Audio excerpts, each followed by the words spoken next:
എല്ലാ പ്രിയ സുഹൃത്തുക്കൾക്കും പുതിയൊരു വീഡിയോയിലേക്ക് സ്വാഗതം. സന്ദീപ് ഇടപ്പാൾ അറസ്റ്റായ വിഷയം നിങ്ങളെല്ലാവരും അറിഞ്ഞിട്ടുണ്ടാവും.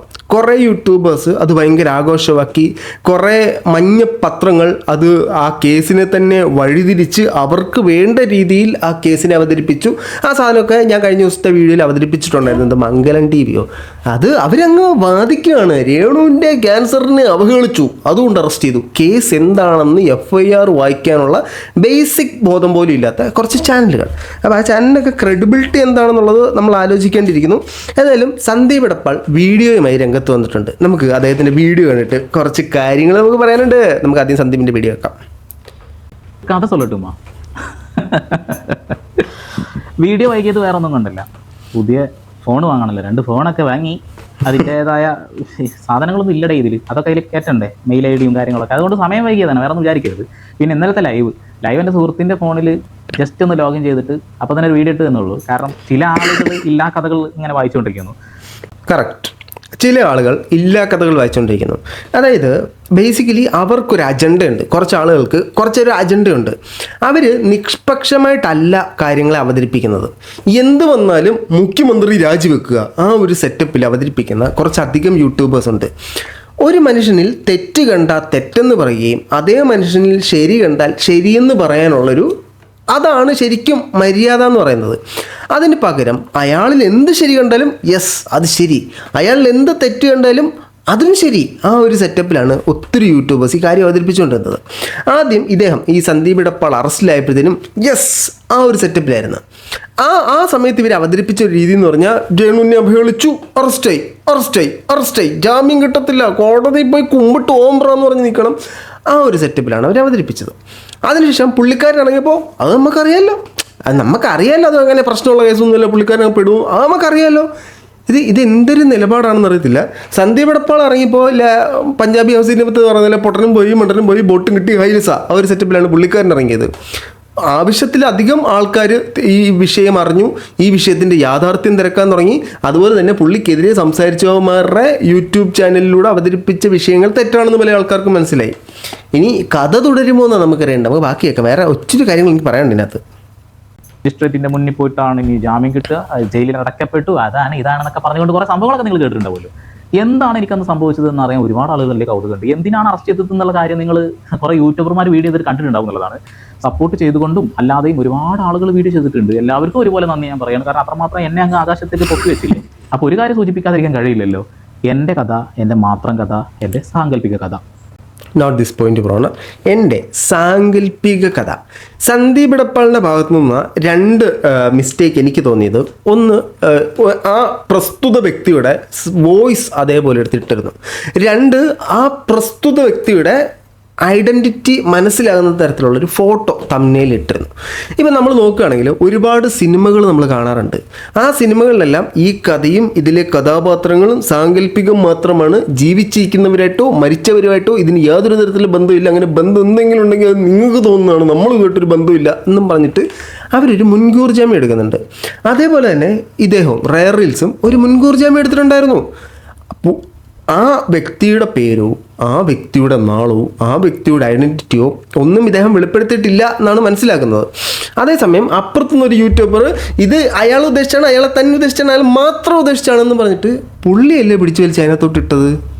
പക്ഷേ പ്രശ്നം വന്നപ്പോൾ പുള്ളി നല്ലവൻ, അപ്പം ശരിക്കും ഐഡൻറ്റിറ്റി റിവീൽ ചെയ്തത് നല്ലവൻ, സാങ്കല്പികത പറഞ്ഞവൻ പ്രശ്നക്കാരൻ. ഏതോ ആരോ എവിടെ ഇരുന്ന ഒരു കഥ പറയുമ്പോൾ ഇത് ഞാനാ, ഇത് എൻ്റെ കഥയാ എന്നും പറഞ്ഞുകൊണ്ട് നെഞ്ചും പിരിച്ച് വന്നത് എന്തിനാണ്? ഓക്കെ, കഥ കേൾക്കാം നമുക്ക്.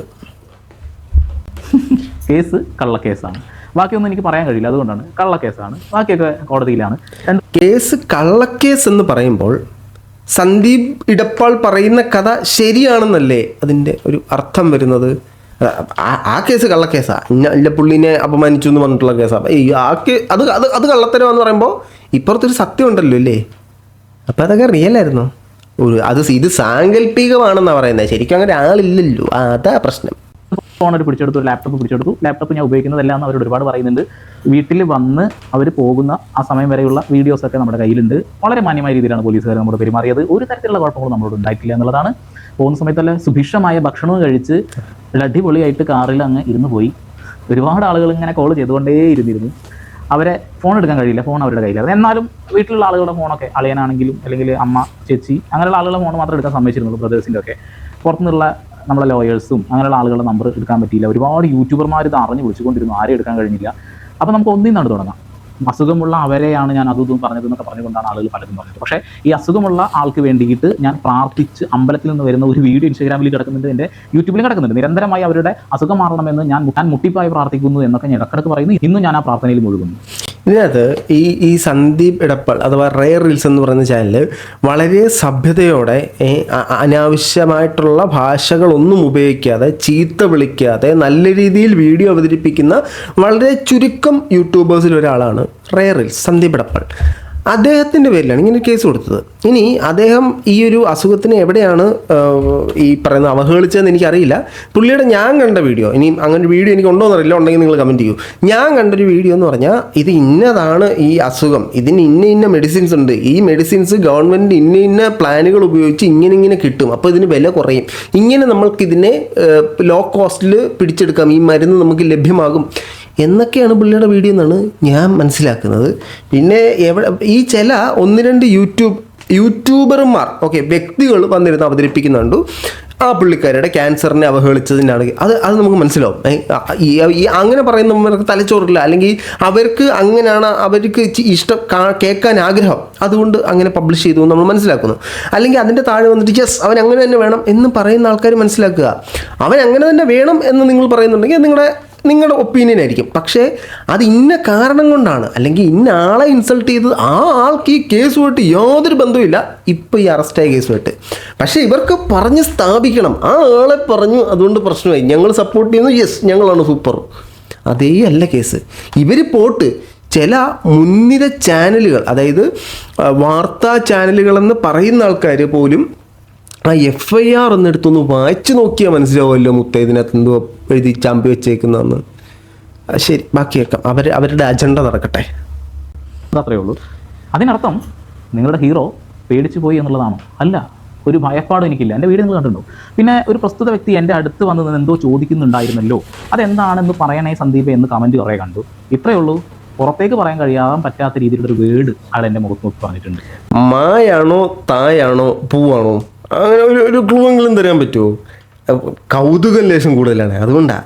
എനിക്ക് കേൾക്കണ്ട, ജസ്റ്റ് ഒരു കിട്ടിയാൽ മതി, ഞാൻ പൂരിപ്പിച്ചെടുത്തോളാം. അപ്പോൾ പുള്ളിക്കാരൻ വന്നിട്ട് എന്തോ അസഭ്യമായ സാധനം പറഞ്ഞു എന്നുള്ളതാണ്. ഞാൻ ആദ്യം ചെയ്ത വീഡിയോയിൽ തന്നെ പറയുന്നുണ്ടായിരുന്നു, സന്ദീപ് ഇടപ്പളിൻ്റെ വായിക്കകത്ത് കയറി വീഡിയോ എടുത്തുകൊണ്ട് എന്തോ ഒരു കാര്യം പറയുന്നുണ്ടായിരുന്നു. നല്ല കാര്യമാണ്. അപ്പോൾ അങ്ങനെ പറയുമ്പോഴത്തേനും നിങ്ങൾക്ക് കൂടുതൽ ആളുകൾക്ക് വെറുപ്പ് സമ്പാദിക്കുകയല്ലേ ഈ അച്ഛൻ ചേട്ടന് തോന്നുന്നു, തങ്കച്ചൻ ചേട്ടനോട് തോന്നാനുള്ള സാധ്യത കൂടുതലുള്ളത്. നിങ്ങളൊരു നന്മ മരം പാതയിലേക്ക് മാറണം. അതിനുള്ള സമയം അതിക്രമിച്ചു. അതിന് പകരം പോയി ചീത്ത വിളിക്കുക. അങ്ങനെ നിങ്ങൾ ചീത്ത വിളിക്കാനാണെങ്കിൽ നിങ്ങൾ ശരിക്കും ചീത്ത വിളിക്കേണ്ടത് ഈ പുള്ളിക്കാരി സപ്പോർട്ട് ചെയ്യുന്നു എന്ന വ്യാജേന അറക്കാൻ ഇട്ട് കൊടുക്കുന്ന ആളുകളെയാണ്. അതിനിപ്പോൾ എന്ന് ബോധോദയം ഉണ്ടെങ്കിൽ മനസ്സിലാക്കുമെന്തോ. പറയാൻ പറ്റില്ല എങ്ങനെ ഞാൻ നിങ്ങളുടെ മുന്നിൽ ഇതൊന്ന് പറയുന്നില്ല, അതവിടെ കിടക്കട്ടെ. ഏതെങ്കിലും ഒരു സാഹചര്യം മീശമാധവൻ്റെ അകത്തുണ്ടല്ലോ, പിള്ളേർ കണി കാണിച്ചെന്ന് കേട്ടല്ലോ, കാണിച്ചു തരാം, കൊണ്ടുവന്നിട്ടുണ്ടോ, അതിന് വലിയ ഭാരമൊന്നും ഇല്ലല്ലോ. അതേപോലെ എന്തൊരു സെറ്റപ്പാ. ചോദിച്ചു കഴിഞ്ഞാൽ ഇങ്ങനെ ചെവിയിൽ പറഞ്ഞു തരും. നമ്മൾ ഇത്ര വൃത്തിട്ട് സാധനമാണെന്ന് ചിന്തിക്കുക. അങ്ങനത്തെ എന്തോ പുണ്യ പുരാതന ലിപികളിൽ ആലിംഗനം ചെയ്ത് വെച്ചിട്ടുള്ള, ആലിംഗനാണോ ആലേപനം എന്തോ ചെയ്തു വെച്ചിട്ടുള്ള എന്തോ ഒരു പ്രത്യേകതരം വാക്കാണ് ഇദ്ദേഹത്തിനെ അഭിസംബോധന ചെയ്തത്. എനിക്ക് പറയണം തോന്നിയാൽ ഞാൻ പറയാം, അതും പേഴ്സണലായിട്ട് ആർക്കെങ്കിലും പറഞ്ഞു തരാമെന്നുള്ളത് അത്രയും പറയുന്നത്. ഓക്കെ, അപ്പോൾ ഈ ഒരു കാര്യത്തിന് എന്നെ ഇവിടെ നിന്ന് കൊണ്ടുപോയി അവിടെ എത്തിയതിനു ശേഷം സംഭവിച്ച കാര്യങ്ങളാണ് എനിക്ക് പറയാൻ പോകുന്നത്. ഇവിടെ നിന്ന് പോലീസുകാർ നല്ല മാന്യമായ രീതിയിൽ പെരുമാറ്റം, വീട്ടിൽ വരുന്ന സമയത്ത് എൻ്റെ സ്വഭാവം എന്താണെന്ന് അറിയാത്തത് കൊണ്ട് അവരൊന്ന് ബലം പിടിച്ചു. പിന്നീട് അവർ വീടിൻ്റെ മുന്നിൽ വന്നു, സന്ദീപിൻ്റെ വീട്ടിലെന്ന് പറഞ്ഞു. കണ്ടപ്പോൾ തന്നെ പോലീസുകാരനാണ്, ആളെ മനസ്സിലായി. കാരണം ചങ്ങളം പോലീസ് സ്റ്റേഷനിൽ ആൾ 3 മാസം മുൻപ് വർക്ക് ചെയ്തിട്ടുണ്ട്. ആളെ കണ്ട മനസ്സിലായി. കയറിയിരിക്കാൻ പറഞ്ഞു, വെള്ളത്തെ കുറിച്ച് സംസാരിച്ചു. സന്ദീപ് എങ്ങനെയാണ് കാര്യങ്ങൾ, FIR ഇട്ടിട്ടുള്ളൊരു കേസാണ്, ഇതാണ് എന്ന് പറഞ്ഞിട്ട് കാര്യങ്ങളൊക്കെ പറഞ്ഞു തന്നു. വീട്ടിലെ ചേട്ടന്മാർ, വീട്ടിലുള്ള ആളുകളൊക്കെ ഉണ്ടായിരുന്നു, കാര്യം പറഞ്ഞു. അങ്ങനെ വീഡിയോ കാര്യങ്ങളൊക്കെ എടുത്തിട്ടുണ്ടായിരുന്നു അവർ സംസാരിക്കുന്നത്. അത് കഴിഞ്ഞ് നേരെ വണ്ടി കയറി പോയി. ഓണം ഈ തൃശ്ശൂർ. ഇതാണ് സംഭവം.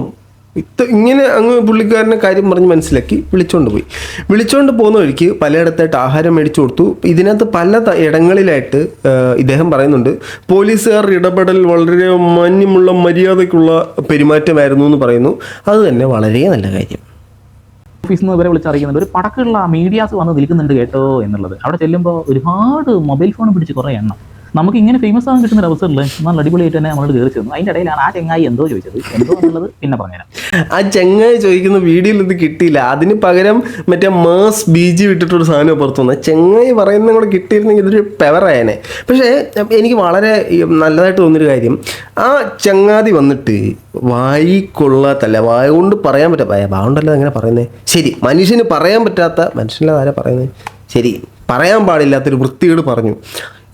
ഞാനായിരുന്നെങ്കിൽ തിരിച്ച് പറഞ്ഞേനെ, ഉറപ്പായിട്ടും ഞാൻ തിരിച്ച് പറഞ്ഞേനെ, തർക്കമില്ലാത്ത കേസാണ്. പക്ഷേ സന്ദീപ് അവിടെ പുച്ഛിച്ച് തള്ളി അങ്ങ് പോയി. അതായിരുന്നു അതിനകത്തെ മാസ്. രണ്ടാമത്തത്, ഇങ്ങനൊരു വിഷയം വരുമ്പോൾ, ഇങ്ങനൊരു പോലീസ് കേസ് വരുമ്പോൾ, സ്റ്റേഷനകത്ത് കയറേണ്ട ഒരു അവസരം വരുമ്പോൾ ആരായാലും ഒന്ന് പാനിക്കാവും, പേടിയും. പിള്ളേർ സീനില്ല, തിരിച്ചു വന്നു. കഥയുടെ 6ാം ഭാഗം നമ്മൾ സെറ്റ് ചെയ്യും. ആ ഒരു ചങ്കൂറ്റം കാണിച്ചു, അതും കൊള്ളാം. അത് വളരെ നല്ലൊരു ഇതാണത്. നേരെ അകത്ത് കയറി നമ്മളോട് പോലീസുകാർ മാന്യമായ രീതിയിൽ തന്നെയാണ് അവിടെയും പെരുമാറ്റം. CI ആണെന്നുണ്ടെങ്കിലും മറ്റുള്ള പോലീസ് ഓഫീസർ ആണെന്നുണ്ടെങ്കിലും അടിപൊളി. കാരണം നമ്മളാരെയും കൊന്നതും പിടിച്ചതൊന്നും അല്ലല്ലോ, നമ്മളൊരു കഥ പറഞ്ഞതാണ്. ആ കഥ വെറും ഒരു സാങ്കല്പികമാണ് എന്നുള്ളതാണ് അവർ നല്ലപോലെ തന്നെ സംസാരിച്ചിട്ടുള്ളത്. അതിനിടയിൽ ഒരു വ്യക്തിക്ക് എന്നെ കാണണം എന്ന് പറഞ്ഞു, അയാൾ എന്നെ കാണാൻ വന്ന് മുഖത്ത് നോക്കിയില്ല, കാലിലേക്ക് നോക്കിയിട്ട് അങ്ങനെ പോവുകയും ചെയ്തിട്ടുണ്ടായിരുന്നു. ആ വ്യക്തി ആരാണെന്ന് നിങ്ങൾക്ക് മനസ്സിലായിട്ടുണ്ടെങ്കിൽ കമൻറ്റ് ബോക്സിൽ കമൻറ്റുകളായി രേഖപ്പെടുത്തും. അതായത് ഒരു വ്യക്തി ഇദ്ദേഹത്തെ കാണണമെന്ന് പറഞ്ഞു, ഓക്കെ പിന്നെന്താ കാണാമല്ലോ എന്ന് പറഞ്ഞു. എന്നിട്ട് കാലിലേക്ക് നോക്കി, അപ്പോൾ താങ്കളെയല്ല കണ്ടേ, ഈ ചെരുപ്പ് ക്രോക്സ് ആണോ, ഇത് അങ്ങനെയായിരുന്നോ, ആരാന്ന് എനിക്കറിയത്തില്ല, ആരോ വന്ന് കണ്ട്, നിങ്ങൾക്കറിയാമെങ്കിൽ നിങ്ങൾ കമൻറ്റ് ചെയ്യും. ഓക്കെ, പരിപാടി അത്ര ഉണ്ടാകുന്നുള്ളൂ. പിന്നെ പോലീസുകാർ ഭക്ഷണം കാര്യങ്ങളും വാങ്ങി തരുന്നുണ്ട്. എൻ്റെ ഏട്ടനും മറ്റുള്ള ആളുകളൊക്കെ അപ്പോൾ അവിടെ എത്തി. രാത്രി ജാമ്യം കിട്ടിയില്ല, അത്രയും നേരം വൈകിയതുകൊണ്ട് ജാമ്യമൊന്നും കിട്ടിയില്ല. എൻ്റെ വീട്ടുകാരാണ് എനിക്ക് പുറത്ത് ഭക്ഷണം വാങ്ങിക്കൊടുന്നത്, ഞാനത് കഴിച്ചു. നമ്മൾക്ക് നിലവിൽ 3 മണി വരെ ഒന്നും ഉറങ്ങാറില്ല, ശീലല്ലേ ഉറങ്ങിയിട്ടൊന്നും. ആ സമയത്തൊക്കെ നമ്മൾ ഫോണിൽ കളിച്ച് പോലീസുകാരോട്ട് അക്കുത്തിക്കുത്താന വരുമ്പോ കയ്യക്കുത്ത് കരിങ്കുത്ത് ആ സാധനമൊക്കെ കളിച്ചുകൊണ്ട് പുള്ളിക്കാരൻ ജോലി അടിച്ചിരുന്നു. അതായത് ഈ യൂട്യൂബ് എന്ന് പറയുന്നത് ഒരുപാട് ആളുകൾക്ക് ഒരു ഫുൾ ടൈം ജോബാണ്.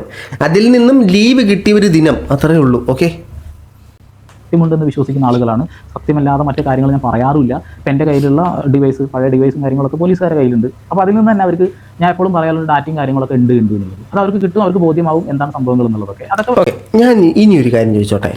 ഇങ്ങനൊരു കേസ് വന്നു, സന്ദീപ് എടപ്പാൾ വാദിക്കുന്നു അത് കള്ളക്കേസാണെന്ന്. ഈ കേസ് കൊടുത്ത വ്യക്തികൾ പറയുന്നു അത് നമ്മളെ അപമാനിച്ച് അവൻ ചുമ്മാ ഇല്ലാ കഥകൾ ഇല്ലാ വചനങ്ങൾ പറഞ്ഞു എന്ന് പറഞ്ഞ് വാദിച്ചു. ഇതിൻ്റെ ഇടയ്ക്ക് ഇദ്ദേഹത്തിൻ്റെ ഒരു വീഡിയോയുടെ ഒരു പാർട്ട് ഡിലീറ്റ് ആയിപ്പോയി. അങ്ങനെ ഇരിക്കെ ഈ ഒരു മൊബൈലിനകത്ത് അല്ലെങ്കിൽ ലാപ്ടോപ്പിനകത്ത് ഇതിനെക്കുറിച്ചിട്ടുള്ള തെളിവുകളും കാര്യങ്ങളൊക്കെ ഉണ്ട്. സന്ദീപ് അന്ന് മുതലേ പറയുന്നൊരു സാധനം പൂർണ്ണമായ തെളിവുകളുടെ അടിസ്ഥാനത്തിലാണ് ഈ ഒരു കഥ മുന്നോട്ട് പോകുന്നത്. ആ തെളിവെന്ന് പറഞ്ഞാൽ വ്യക്തിക്കെതിരെയുള്ള തെളിവല്ല, നമ്മൾ ഇങ്ങനൊരു കഥ പറയുമ്പോഴത്തേനും ഒരുപാട് ബാക്ക്ഗ്രൗണ്ട് റിസർച്ചുകൾ നടത്തുമല്ലോ. ഫോർ എക്സാമ്പിൾ ദൃശ്യം 2 നടത്തിയപ്പോഴത്തേനും ഇവിടെ ഇങ്ങനെ അസ്ഥികൂടം സൂക്ഷിക്കുന്നത് എങ്ങനെയാണെന്ന് കണ്ടുപിടിച്ചിട്ടൊക്കെയാണ് ഈ പരിപാടി ചെയ്തതെന്നല്ലേ പറയുന്നത്. അതുപോലെ ബാക്ക്ഗ്രൗണ്ട് വർക്കുകൾ നടത്തി അങ്ങനെ കുറച്ചധികം തെളിവുകൾ ഇദ്ദേഹത്തിൻ്റെ പക്കലുണ്ട്. അപ്പോൾ ഈ പക്കലുള്ള തെളിവുകളെല്ലാം ഈ പോലീസുകാർ കണ്ടു കാണില്ലയോ? അപ്പോൾ പോലീസുകാർക്ക് ഇത് കേസ് ശരിക്കുള്ള കേസാണോ കള്ളക്കേസാണോ ഉഡായിപ്പ് കേസാണോ എന്നുള്ളത് മനസ്സിലായി കാണത്തില്ലേ? അപ്പോൾ ഇത് കള്ളക്കേസാണ് എന്നുള്ള പക്ഷത്തിൽ അദ്ദേഹത്തിന് അല്ലെങ്കിൽ ഈ ഓപ്പോസിറ്റ് കേസ് കൊടുത്ത ആൾക്ക് ഇതെങ്ങനെ നെഗറ്റീവായിട്ട് ബാധിക്കും? അല്ല, ഇത് ശരിയായിട്ടുള്ള കേസാണ്, ഈ പുള്ളിയുടെ തെളിവും ഒന്നുമില്ലെന്നേ ഇയാൾ ചുമ്മാ പറയുന്നയാ എന്നുണ്ടെങ്കിൽ എങ്ങനെ ഇത് സ്റ്റേഷൻ ജാമ്യത്തിലേക്ക് ഇറങ്ങാൻ പറ്റും? എന്തായാലും കൊള്ളാം. ദിവസങ്ങളിൽ പറയായിരിക്കും നല്ലത്. ഞാൻ അതിനെക്കുറിച്ച് ഇനി കൂടുതൽ പറയാൻ പാടില്ല, അങ്ങനെ ഒരു കാര്യമുണ്ട്. അതൊക്കെ എന്തായാലും 30-ാം തീയതിക്ക് ശേഷം മൊഴിയും കാര്യങ്ങളൊന്നും കൂടി എടുക്കും. അത് കഴിഞ്ഞിട്ടാണ് ബാക്കി കാര്യങ്ങൾ കോടതിയിലേക്ക് പോവുക. അപ്പോൾ നമുക്ക് അത് അപ്പം നോക്കാമെന്നുള്ളതാണ്. ഓക്കെ, പിന്നെ ഒരുപാട് വ്യക്തികളുണ്ട്, പേരുകൾ പറയാൻ കഴിയില്ല, പേരൊന്നും പറയരുത് സന്ദീപ്. പുള്ളിക്കാരനെ സഹായിച്ച കുറച്ച് വ്യക്തികളുണ്ട്, അവരുടെയൊന്നും പേര് പറയില്ലെന്ന് പറഞ്ഞു. ഞാൻ ഇദ്ദേഹമായിട്ട് നേരിട്ട് സംസാരിച്ചിട്ടില്ല. അങ്ങനെ ഇന്നലെ ഞാനൊരു മെസ്സേജ് അയച്ചിട്ടുണ്ടായിരുന്നു, പുള്ളി അതിന് എനിക്ക് റിപ്ലൈ തന്നിട്ടുണ്ടായിരുന്നു. പക്ഷേ എന്നെ പുള്ളിക്ക് അറിയാമോ എന്ന് എനിക്കറിയാൻ പാടില്ല. എന്തായാലും ഞാൻ മെസ്സേജ് അയച്ചു, എനിക്ക് ആൾ ഓക്കെ ആണ് എന്നും പറഞ്ഞിട്ട് റിപ്ലൈ തന്നിട്ടുണ്ടായിരുന്നു. ബാക്കിയേക്കാം. അപ്പോൾ ഈ ഒരു കേസ് അത് കള്ളക്കേസാണ്. ഞാൻ അതിൽ തന്നെ ഉറച്ചു നിൽക്കുകയാണ്. ഒരു തരത്തിലുള്ള ഒരു സംഭവം അതിലില്ല, അത് അത്രയേ ഉള്ളൂ. പിന്നെ ഇതെടുത്ത് ആഘോഷിക്കുന്ന ആളുകളോട് നിങ്ങൾ ചില ആളുകളെ കുറിച്ചിട്ട് ചില കാര്യങ്ങളും അതിൻ്റെ അപ്പുറത്തെ കാര്യങ്ങളും പറഞ്ഞതായിട്ടുള്ള കാര്യങ്ങളൊക്കെ ഓൾറെഡി നമ്മുടെ കയ്യിലുണ്ട്, ഡൗൺലോഡ് ചെയ്ത് വെച്ചിട്ടുള്ളത്. അല്ലാതെ ഞാൻ വേറൊരു കാര്യം കൂടെ ചോദിച്ചോട്ടെ. ഇപ്പോൾ ഈ ഒരു പ്രസ്തുത വ്യക്തിയെ അവഹേളിച്ചു എന്നുള്ളതാണ് കേസ്. സമൂഹ മാധ്യമങ്ങളിൽ നിരന്തരമായി അദ്ദേഹത്തിനെ വ്യക്തിഹത്യ ചെയ്തു എന്നുള്ളതാണ് കേസ്. ബേസിക്കായിട്ട് ഞാൻ മനസ്സിലാക്കുന്നത് അതിൻ്റെ ബേസിക് ഒരു അതിൻ്റെ കാതലായ ഭാഗം ആ ഒരു കേസിൻ്റെ. കുറച്ച് നാളുകൾക്ക് മുമ്പ് ഈ ഈ ഈ ഈ ഒരു പ്രസ്തുത വ്യക്തിനെ പല ഇരട്ടപ്പേരിൽ വിളിക്കുകയും അതുപോലെ തന്നെ പല തരത്തിൽ നിരന്തരമായി വീഡിയോ ഇട്ട് അവഹേളിക്കുകയും ചെയ്ത ആൾക്കെതിരെയും ഈ പ്രസ്തുത വ്യക്തി കേസ് കൊടുത്തിട്ടുണ്ടായിരുന്നു. ഇപ്പം അവരെല്ലാം ഒറ്റക്കെട്ടായി. അതുകൊണ്ട് ആ കേസിൻ്റെ അവസ്ഥ എന്തായി? അവർക്കെതിരെ എന്തുകൊണ്ട് ഇങ്ങനൊരു നടപടി വന്നില്ല? ഇപ്പോൾ ഈ ഒരു പ്രസ്തുത വ്യക്തിയുടെ കൂടെ നേരത്തെ ഒരു കൂട്ടം യൂട്യൂബേഴ്സ് ഉണ്ടായിരുന്നു. ഇപ്പോൾ മറ്റൊരു കൂട്ടം യൂട്യൂബേഴ്സ് ഉണ്ട്. നേരത്തെ നിന്ന ഒരു കൂട്ടം യൂട്യൂബേഴ്സ് സ്വല്പം എത്തിക്സ് ഒക്കെ ഉള്ളായിരുന്ന ആൾക്കാരാണെന്നാണ് ഞാൻ മനസ്സിലാക്കുന്നത്. ഞാൻ അപ്പം നിന്ന കൂട്ടത്തിലും ഇല്ല, ഇപ്പോൾ നിൽക്കുന്ന കൂട്ടത്തിലും ഇല്ല.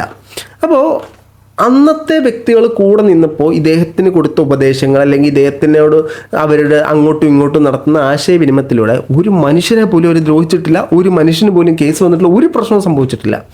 പക്ഷേ ഈ ആൾക്കാർ അങ്ങോട്ടും ഇങ്ങോട്ടും കബഡി കോർട്ട് അങ്ങോട്ടും ഇങ്ങോട്ടും എക്സ്ചേഞ്ച് ചെയ്യുമല്ലോ. അങ്ങനെ എക്സ്ചേഞ്ച് ചെയ്തപ്പോഴത്തേനും കേസോട് കേസ്, 12 പേർക്കെതിരെ കേസ്, ഒരുത്തിനെ നട്ടപ്പാതിലേക്ക് വീട്ടിൽ വന്ന് പൊക്കുന്ന കേസ്. അതിൽ നിന്ന് തന്നെ മനസ്സിലാക്കിക്കോണം ആരാണ് എത്തിക്കൽ എന്നുള്ളത്. ഇത് മാത്രമല്ല, ഈ ഇപ്പോൾ കൂടെ നിൽക്കുന്ന വ്യക്തികളാണ് പല വിഷയത്തിനകത്തും ആവശ്യമില്ലാതെ പല പേരുകളും വലിച്ചിട്ടുകൊണ്ടിരിക്കുന്നത്. ഇപ്പോൾ ഈ പ്രസ്തുത വ്യക്തിയെ അപമാനിച്ചു അല്ലെങ്കിൽ ഇന്ന പ്രസ്തുത വ്യക്തിയുടെ മറ്റൊരു പ്രസ്തുത വ്യക്തിയുടെ ഒരു അസുഖത്തെ അവഹേളിച്ചു എന്ന് പറയുമ്പോൾ ആ പറയുന്ന ഒരു കൂട്ടം ആളുകൾ ഈ പ്രസ്തുത അസുഖം വന്ന വ്യക്തിയുടെ മകനെക്കുറിച്ച് പറഞ്ഞിട്ടുള്ള അലിഗേഷൻസ് ഒന്ന് ചിന്തിച്ച് നോക്കുക. ആ പുള്ളിക്കാരൻ നമ്പർ 20 മദ്രാസ് മെയിൽ പാട്ടിന് നൃത്തം വെക്കുകയാണ്. ആ പ്രസ്തുത വ്യക്തിയുടെ മകൻ ആ പ്രസ്തുത വ്യക്തിയുടെ മകൻ്റെ അച്ഛനെ തല്ലി എന്നൊക്കെ ഒരു ഇതുമില്ലാതെ, ഒരു തെളിവുകളും ഇല്ലാതെ അവർക്ക് തോന്നിയ പാടിന് പറഞ്ഞുകൊണ്ടിരിക്കുന്നുണ്ട്. അതിനൊന്നും ഇവിടെ യാതൊരു പ്രശ്നമില്ല. ആ കൂട്ടം യൂട്യൂബർമാർക്ക് ആരെ എന്തും പറയാം, എങ്ങനെ വേണമെങ്കിലും പറയാം, ഇഷ്യൂ ഇല്ല. എന്നാൽ ഇപ്പുറത്ത് നിൽക്കുന്നൊരു കൂട്ടം വ്യക്തികൾ മര്യാദയ്ക്ക് മാന്യമായിട്ടാണ് പറയുന്നതെങ്കിൽ പോലും അത് പറയാൻ പറ്റത്തില്ല. മിണ്ടിക്കഴിഞ്ഞാൽ അപ്പോഴേ കേസടിച്ച് തരും. അതെന്ത് സെറ്റപ്പാണ് അത്? കുറച്ച് നാളുകൾക്ക് മുമ്പേ ഈ കേസ് കൊടുത്ത, അതായത് സന്ദീപ് എടപ്പാളിനെതിരെ കേസ് കൊടുത്ത പ്രസ്തുത വ്യക്തി, ആ പ്രസ്തുത വ്യക്തിയെക്കുറിച്ച് നിരന്തരമായിട്ട് വീഡിയോകളും ലൈവുകളും വന്നുകൊണ്ടിരുന്ന ഒരു യൂട്യൂബ് ചാനൽ ഇപ്പോൾ അദ്ദേഹം പുണ്യാത്മാവാണെന്നൊക്കെ വാഴ്ത്തിപ്പാടുന്നുണ്ട്. പക്ഷേ അന്ന് തമ്മിൽ എന്തൊക്കെ തോന്നിയ ദിവസം എഴുതിച്ചിട്ടുണ്ട്. അത് പ്രശ്നമില്ല. അപ്പം നമ്മളെ സ്വന്തം ആൾക്കാർ എല്ലാം സെറ്റ് എല്ലാം പറഞ്ഞ് കോംപ്ലിമെൻറ്റ്സ് ആക്കി എന്ന് ഞാൻ ഇതിന് മുമ്പ് ഒരു വീഡിയോ പറഞ്ഞിട്ടുണ്ടായിരുന്നു. എൻ്റെ പൊന്നെണ്ണന്മാർ അത് ഞാൻ കൈന്നിട്ടതല്ല, അത് റാംജി റാവു സ്പീക്കിംഗ് എല്ലാം പറഞ്ഞ് കോംപ്ലിമെൻറ്റ്സ് ആക്കി ആ സാധനമാണ് പറഞ്ഞത്. അല്ലാതെ അത് കോംപ്രമൈസ് ആണെന്ന് എനിക്കറിയാം. പക്ഷേ കമൻറ്റ് ഇട്ടുകൊണ്ട് ഞാൻ അപ്പോൾ തന്നെ നിങ്ങളുടെ ചാനലുകളിൽ ഉണ്ടല്ലോ എന്നുള്ളത് ഒന്ന് ഓർമ്മിപ്പിക്കുക എന്നുള്ളതാണ് കേട്ടോ. കാരണം പല ആളുകളെ കുറിച്ച് നിങ്ങൾ പല കാര്യങ്ങളും പറഞ്ഞിട്ടുണ്ട്. ഒറ്റയടിക്ക് നമ്മൾ ആരായി, നമ്മൾ എന്തോ ആയി. പക്ഷെ ഞാൻ ആരോരും അറിയാതെ അധോലോകമായ ആളാണ്. എനിക്ക് ഇത്രമാത്രം സപ്പോർട്ട് ഉണ്ടെന്ന് ഈ വിഷയത്തിലൂടെ മനസ്സിലായത് എന്നുള്ളതാണ്. അല്ല, സപ്പോർട്ട് എന്താണെന്നറിയാമോ? ഒരുപാട് ആളുകൾക്ക് ഇദ്ദേഹത്തിൻ്റെ വീഡിയോസൊക്കെ ഭയങ്കര കാര്യമാണ്. അതിൻ്റെ കാരണം പുള്ളിക്കാരൻ ആരെയും അസഭ്യം പറയാറില്ല, ചീത്ത വിളിക്കാറില്ല, സഭ്യമായ രീതിയിലാണ് വീഡിയോസ് എല്ലാം അവതരിപ്പിക്കുന്നത്. അതുകൊണ്ടായിരിക്കണം ഒരു കൂട്ടം ആളുകൾ കൂടെ നിൽക്കുന്നത്. എന്നാൽ അപ്പുറത്ത് നിൽക്കുന്ന കുറച്ച് ആളുകൾ അവർ കാണിക്കുന്ന എത്തിക്സ് അല്ലെങ്കിൽ അവർ കാണിക്കുന്ന രീതി ശരിയാണോ എന്നുള്ളതാണ് സംശയം. ഏതായാലും ഇങ്ങനൊരു കേസ് വന്നു. അപ്പോൾ കേസ് വന്നതിൻ്റെ പിന്നിലെ പ്രധാന കാരണം ഈ പറയുന്ന ആരോപണങ്ങൾ തെറ്റാണ്, അതിൻ്റെ മൂടിക്കെട്ടുക എന്നുള്ളതാണ്. പക്ഷേ ഈ വീഡിയോയുടെ അവസാനം സന്ദീപ് എടപ്പാൾ പറയുന്നുണ്ട്, ഞാൻ ഇനിയും വീഡിയോ ഇട്ട് വരും. ആ വീഡിയോയിൽ എന്ത് കഥ മാറും, കഥാതന്തു മാറും, കഥാപാത്രം മാറും, എല്ലാം മാറും. ഒക്കെ എവിടെ പോയി നിൽക്കുമോ എന്തോ, എന്തായാലും അറിയില്ല. നമ്മളെ രാത്രി വന്ന് ഇതുപോലെ അറസ്റ്റ് കൊണ്ട് പോകുന്നൊന്നും അറിയത്തില്ല. അതിൽ നിങ്ങളുടെ അഭിപ്രായം തീർച്ചയായിട്ടും കമൻറ്റ് ബോക്സിൽ കമൻറ്റുകൾ രേഖപ്പെടുത്തി മറ്റൊരു ഇട്ടാന്ന് പറയാം.